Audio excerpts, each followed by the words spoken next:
23 मार्च 1931 रात का अंधेरा धीरे धीरे लाहौर सेंट्रल जेल को अपनी चपेट में ले रहा था। जेल की ऊंची दीवारों के पीछे एक ऐसा कैदी बंद था जिसे पूरी दुनिया आने वाले समय में एक महान क्रांतिकारी के रूप में याद करने वाली थी। उसकी उम्र सिर्फ 23 साल थी। सामने मौत खड़ी थी, लेकिन उस युवा के चेहरे पर डर नहीं बल्कि एक अजीब सी शांति थी। उसके हाथों में हथकड़ी थी, लेकिन उसके विचार आजाद थे।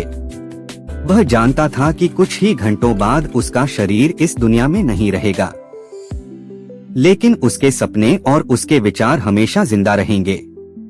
आखिर फांसी से पहले भगत सिंह ने अपनी आखिरी रात कैसे बिताई? उन्होंने मौत का सामना इतनी हिम्मत से कैसे किया? और क्यों एक 23 साल का युवा आज भी करोड़ों लोगों के दिलों में जिंदा है? यह कहानी है भारत के महान क्रांतिकारी भगत सिंह की आखिरी रात की।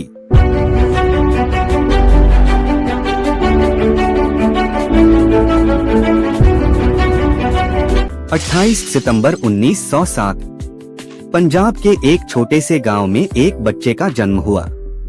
किसी को नहीं पता था कि यह बच्चा एक दिन पूरे देश के युवाओं की आवाज बनेगा। उसका नाम था भगत सिंह। उनका परिवार पहले से ही देशभक्ति के विचारों से जुड़ा था। बचपन से ही उन्होंने अंग्रेजों के अत्याचारों की कहानियां सुनी थीं। लेकिन 1919 की एक घटना ने उनके जीवन की दिशा बदल दी। जलियांवाला बाग, एक ऐसा दिन जिसने भारत के इतिहास पर गहरा घाव छोड़ दिया।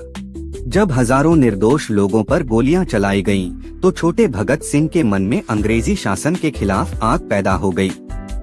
उन्होंने तय कर लिया कि उनका जीवन अब सिर्फ एक उद्देश्य के लिए होगा, भारत की आजादी। एक क्रांतिकारी का जन्म। समय के साथ भगत सिंह बड़े हुए और उन्होंने इतिहास, राजनीति और क्रांति के विचारों को समझना शुरू किया। वह सिर्फ गुस्से में लड़ने वाले युवक नहीं थे। वह एक विचारक थे जो चाहते थे कि भारत सिर्फ अंग्रेजों से आजाद ही नहीं बल्कि एक बेहतर समाज भी बने। उन्होंने अपने साथियों के साथ मिलकर क्रांतिकारी आंदोलन को मजबूत किया। 1928 लाला लाजपत राय की मौत ने पूरे देश को दुख और गुस्से से भर दिया।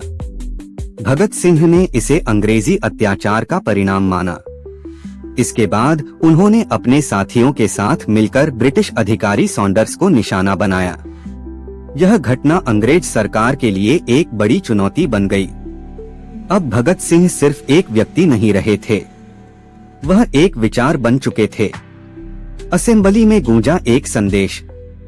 8 अप्रैल 1929 दिल्ली की केंद्रीय विधानसभा में एक धमाका हुआ, लेकिन यह धमाका किसी को मारने के लिए नहीं था। भगत सिंह का उद्देश्य था बहरी सरकार तक अपनी आवाज पहुंचाना। बम फेंकने के बाद वह भागे नहीं, उन्होंने खुद को गिरफ्तार करवा दिया, क्योंकि वह चाहते थे कि अदालत के जरिए वह पूरी दुनिया को बता सकें कि उनका संघर्ष किस लिए था। गिरफ्तारी के बाद भगत सिंह को लाहौर सेंट्रल जेल भेज दिया गया, लेकिन अंग्रेजों को लगा था कि जेल की दीवारें उनके हौसले को तोड़ देंगी, पर वे गलत थे। जेल के अंदर भी भगत सिंह ने अपनी लड़ाई जारी रखी। उन्होंने देखा कि भारतीय कैदियों के साथ बहुत भेदभाव किया जाता था। उन्हें खराब खाना दिया जाता था, जबकि अंग्रेज कैदियों को बेहतर सुविधाएं मिलती थीं। भगत सिंह ने इस अन्याय के खिलाफ आवाज उठाई। उन्होंने भूख हड़ताल शुरू कर दी।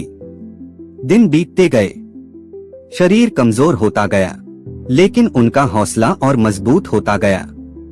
उनकी इस लड़ाई ने पूरे देश को हिला दिया। लोग समझने लगे कि यह सिर्फ एक क्रांतिकारी की लड़ाई नहीं है, यह सम्मान और अधिकारों की लड़ाई है। अंग्रेज सरकार ने भगत सिंह और उनके साथियों पर लाहौर षड्यंत्र केस चलाया। अंग्रेज उन्हें अपराधी साबित करना चाहते थे, लेकिन भगत सिंह ने अदालत को अपने विचारों का मंच बना दिया। वह अपने शब्दों से पूरी दुनिया को संदेश देना चाहते थे। उनका मानना था कि क्रांति का मतलब सिर्फ हथियार उठाना नहीं है, बल्कि समाज में बदलाव लाना है। उनके विचार सुनकर हजारों युवा उनसे प्रेरित होने लगे, लेकिन अंग्रेज सरकार अपना फैसला कर चुकी थी। भगत सिंह, राजगुरु और सुखदेव को फांसी की सजा सुना दी गई। वो आखिरी दिन 23 मार्च 1931 लाहौर जेल में एक सामान्य दिन की तरह शुरुआत हुई, लेकिन शाम होते होते इतिहास बदलने वाला था। जेल की दीवारों के पीछे भगत सिंह जानते थे कि यह उनकी जिंदगी का आखिरी दिन है, लेकिन उन्होंने मौत से डरने के बजाय उसे स्वीकार किया। कहा जाता है कि आखिरी समय में भी वह किताब पढ़ रहे थे। उनके लिए मौत अंत नहीं थी, बल्कि एक नए विचार की शुरुआत थी। उन्होंने अपने साथियों के साथ आखिरी समय बिताया। उनके चेहरे पर चिंता नहीं थी, उनके दिल में सिर्फ एक विश्वास था कि उनका बलिदान देश के युवाओं को हमेशा प्रेरणा देगा। फांसी से कुछ पल पहले जब जेल अधिकारी उन्हें लेने आए तो भगत सिंह पूरी मजबूती के साथ खड़े हुए। वह जानते थे कि अब कुछ ही मिनट बाकी हैं, लेकिन उनके कदम नहीं रुके। एक 23 साल का युवक मौत की ओर बढ़ रहा था, लेकिन इतिहास उसे अमर बनाने जा रहा था। फांसी के तख्ते की ओर जाते हुए भी उनके अंदर डर नहीं था। उनके लिए देश सबसे ऊपर था। 23 मार्च 1931 की रात भगत सिंह, राजगुरु और सुखदेव को फांसी दे दी गई। एक नाम जो अमर हो गया। भगत सिंह का जीवन छोटा था, लेकिन उनकी कहानी बहुत बड़ी थी। उन्होंने दिखाया कि उम्र नहीं, विचार इंसान को महान बनाते हैं। वह सिर्फ एक क्रांतिकारी नहीं थे, वह साहस, त्याग और देश प्रेम का प्रतीक बन गए। आज भी जब भारत के महान स्वतंत्रता सेनानियों की बात होती है तो भगत सिंह का नाम सबसे पहले याद आता है, क्योंकि कुछ लोग सिर्फ जिंदगी नहीं जीते, वह आने वाली पीढ़ियों के लिए एक मिसाल बन जाते हैं।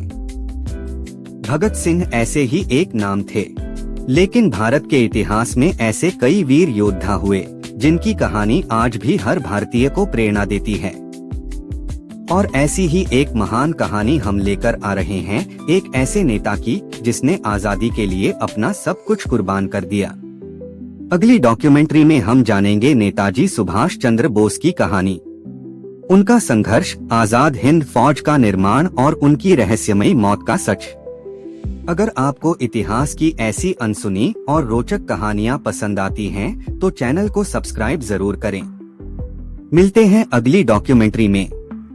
जय हिंद। भगत सिंह ने इस अन्याय के खिलाफ आवाज उठाई।